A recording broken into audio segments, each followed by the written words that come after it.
નમસ્કાર મિત્રો, આજની અભિવ્યક્તિનો વિષય છે ગણેશ ચતુર્થી અને હું છું આપનો વ્યક્ત કરતા પુનિત ઠક્કર.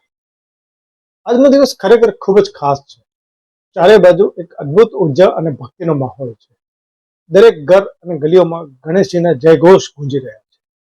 આ માત્ર એક મૂર્તિનું સ્થાપન નથી, પરંતુ આપણા ઘરમાં સુખ, સમૃદ્ધિ અને સકારાત્મકતાના દેવતાનું ભાવપૂર્ણ આગમન છે.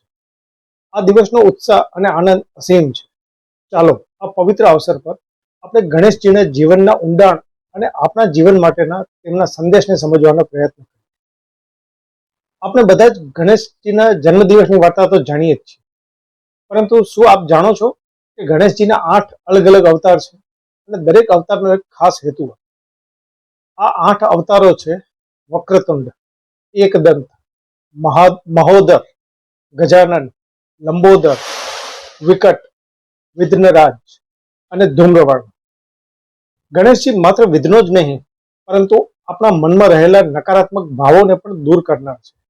આજના ઝડપી યુગમાં જ્યાં માનસિક શાંતિ તદ્દન ઓછી થઈ રહી છે, ત્યારે ગણેશજીનો આ સંદેશ ખૂબ જ પ્રાસંગિક છે.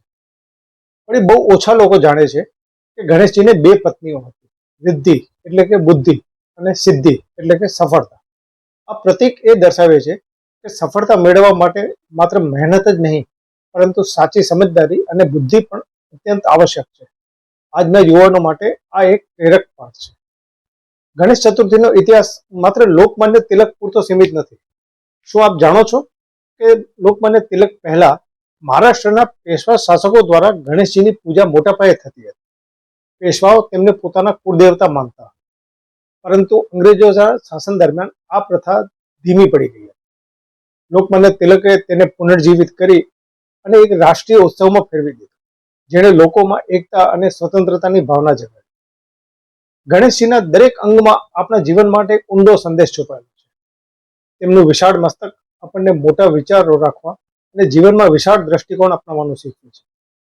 તેમના નાના નયન એટલે કે નાની આંખો સૂચવે છે કે દરેક વસ્તુને ઝીણવટપૂર્વક અને બારીકાઈથી જોવી જોઈએ.